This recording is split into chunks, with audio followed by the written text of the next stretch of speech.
बाबा जी की प्यारी साथ संगत जी, आज जो मैं आपको बताने जा रही हूँ उससे पहले अगर आपने हमारा चैनल लाइक, शेयर, फॉलो और सब्सक्राइब नहीं किया है तो जरूर कर लें जी। साथ में बेल आइकन भी जरूर प्रेस करें जी, जिससे आपको बाबा जी की प्यारी प्यारी बातें पता चल सके। वो कहते हैं ना, कैसे करूँ शुक्रिया तेरी मेहरबानियों का मेरे खुदा, मुझे मांगने का सलीका नहीं है पर तू देने की हर अदा जानता है। साथ संगत जी, आज जो मैं हाल ही में घटी सच्ची घटना आपको बताने जा रही हूँ, वो सुनकर आप किसी भी परेशानी से गुजर रहे होंगे तो आपको अपने सतगुरु अपने बाबा जी पर विश्वास और अटल हो जाएगा। एक बार की बात है, एक गुरसिख जो रोज सुबह उठकर भजन सिमरन करता, गरीबी बहुत थी उसके घर में, पर फिर भी सारे परिवार के लोग गुरु घर से जुड़े हुए थे। अब बाबा जी इम्तिहान तो लेते हैं, पिछले प्रारब्ध कर्म भी तो काटने होते हैं। इतनी गरीबी के बावजूद भी उस गुरसिख के पूरे परिवार में इतना संतोष था कि जैसे बाबा जी की मेहर ही मेहर थी। वो रोज सुबह बिना नागा उठकर भजन सिमरन करता, नाम जपता। इतनी गरीबी के बावजूद भी उसने बाबा जी से कभी शिकायत नहीं की। प्रारब्ध कर्मों के कारण अब उस गुरसिख की जिंदगी में बीमारी की दस्तक हुई और उस गुरसिख को गले का कैंसर निकला। और जब पता लगा तो कैंसर लास्ट स्टेज पर था। 3-4 डॉक्टर्स को अलग अलग दिखाया गया, पर लास्ट स्टेज कैंसर कंफर्म हो गया था और डॉक्टर्स ने ऑपरेशन बता दिया था। अब वो बहुत परेशान, क्योंकि घर में इतनी गरीबी, ऊपर से कैंसर का ऑपरेशन कैसे कराएंगे, इतना खर्च कैसे हो पाएगा। पर उसके घर के सभी लोग इतने अच्छे थे कि बच्चे भी कहने लगे, पापा हम घर बेचकर भी आपका ऑपरेशन कराएंगे।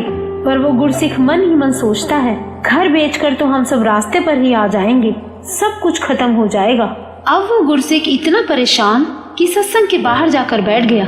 उधर घर वाले घर बेचने की तैयारी कर रहे थे, इधर वो गुरसिख जहाँ सत्संग के बाहर बैठा था वहीं पास की दीवार में लिखा हुआ था, डिठे सबे था नहीं तुझ जे है। साथ संगत जी, इसका मतलब है सारे लोग देख लिए पर तेरे दर जैसा कोई नहीं मेरे सच्चे पातशाह। अब वो गुरसिख अरदास करता जा रहा है, रोता जा रहा है, सच्चे पातशाह कृपा करो, तरस करो, कोई रास्ता दिखाओ। अगर आपके दर जैसा कोई दर नहीं है तो मेरा दुख दूर करो बाबा जी। जैसे ही उसके दिल से अरदास निकली, उसी समय कीर्तन की ये पंक्तियां शुरू हो गई, मानो बाबा जी उसके सवाल का जवाब दे रहे हो।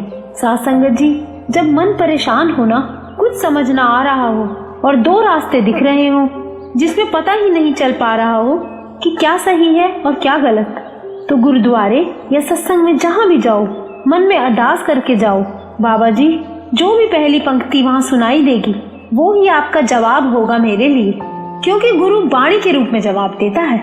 तो अब उस गुरसिख ने जैसे ही वो पंक्तियां सुनी तो पंक्तियां ये थी, जे को चिंता बहुत बहुत देह व्यापे रोग, गृहस्थ कुटुंब पलेटिया कदे हरक कदे शोक, चित आवे उस पार ब्रह्म तन मन शीतल होए।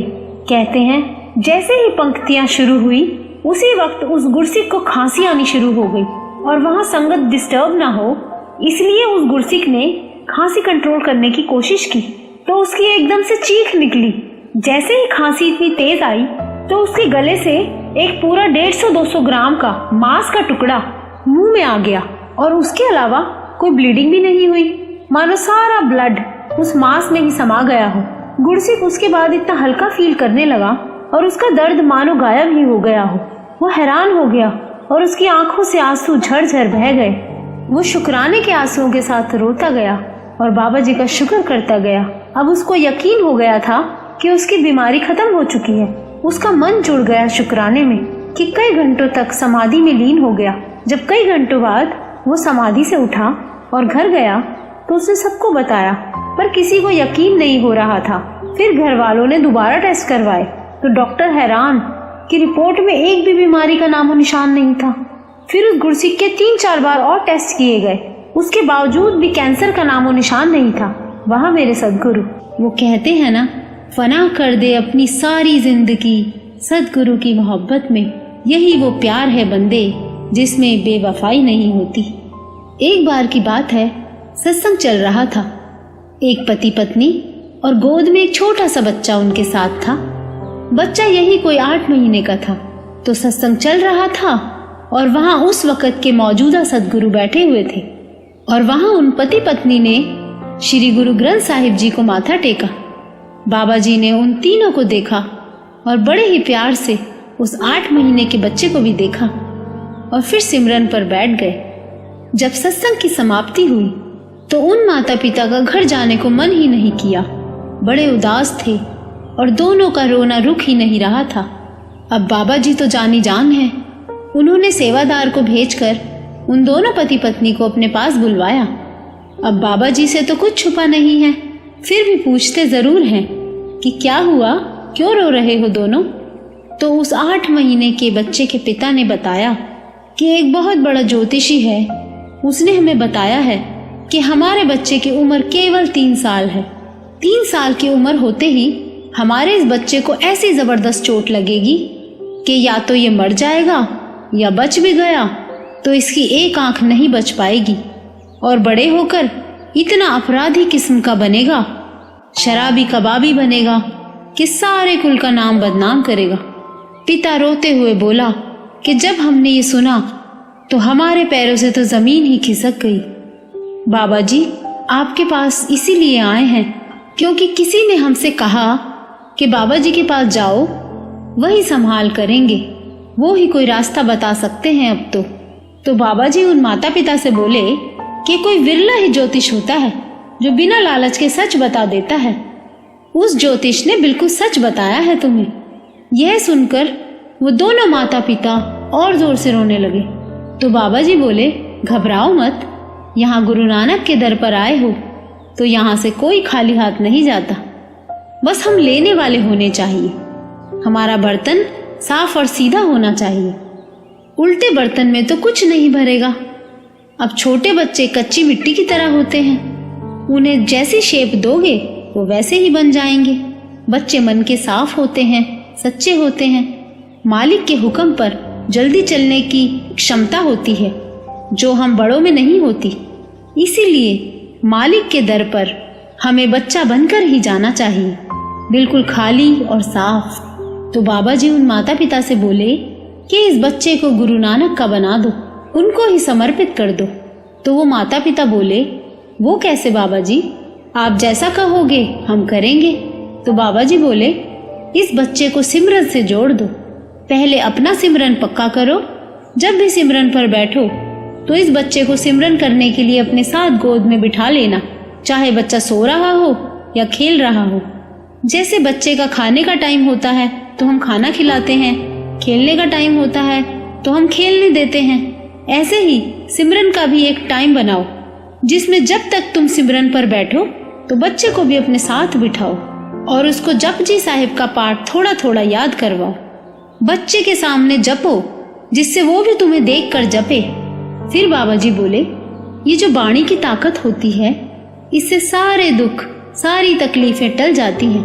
वो कहते हैं ना, दुख दर्द जम नेड़ न आवे, कहो नानक जो हर गुण गावे।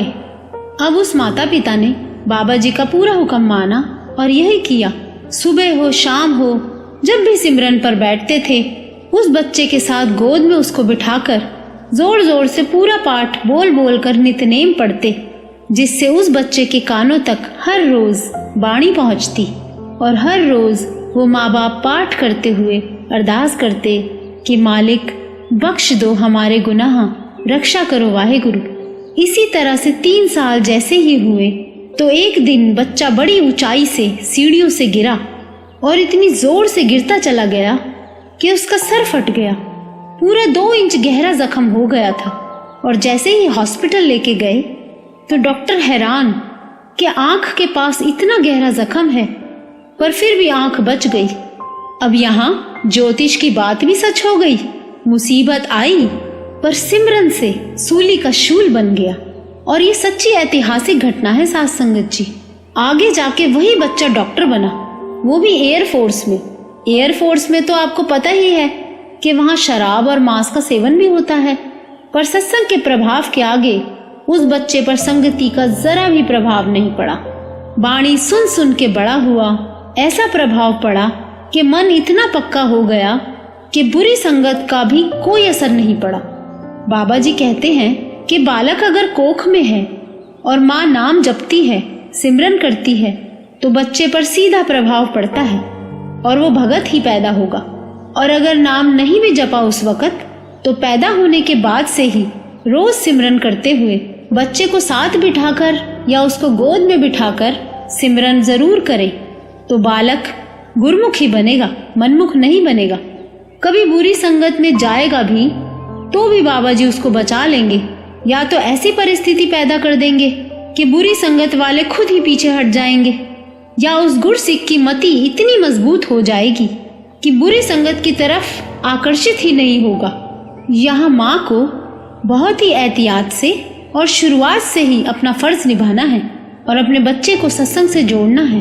साथ संगत जी, आप खुद ही सोचो, अगर हमारे घर में भी सत्संग का एनवायरनमेंट ना होता तो क्या आज हम बाबा जी की प्यारी बातें सुनते? तो बाबा जी की प्यारी साथ संगत जी, आप कितनी भी परेशानी से गुजर रहे हो तो बाबा जी को अंग संग मानकर विश्वास जरूर करना, हर जवाब मिलता चला जाएगा। वो मालिक अपने बच्चों के हर पल अंग संग रहता है। बाबा जी हमारे सब कुछ है, हमारी हिम्मत है, हर प्रॉब्लम का सॉल्यूशन है। इस नाशुक्री दुनिया में सहारा है हमारे बाबा जी। हमारे हर सवालों का जवाब बनकर आते हैं। क्या हम दुनियावी माता पिता को खुद से दूर समझते हैं कभी? तो उस पिता को कैसे भूल जाते हैं जो अरबों खरबों जीवों की आवाज पलक झपकते ही सुन लेता है। कभी भी खुद को कमजोर मत समझना, क्योंकि हम जिनके बच्चे हैं ना, वो बिना बोले ही हमारा जवाब बनकर आ जाते हैं। ये तो एहसास की बात है। सच्चा प्यार और विश्वास करके तो देखो। तो बाबा जी की प्यारी साथ संगत जी, अगर आपको ये वीडियो अच्छा लगा हो तो लाइक जरूर करना जी, और इस वीडियो को ज्यादा से ज्यादा शेयर करना, जिससे बाबा जी की प्यारी संगत में कोई भी परेशानी से गुजर रहा हो तो उसको इस वीडियो से हिम्मत मिल सके। शेयर, फॉलो और सब्सक्राइब भी जरूर करना जी।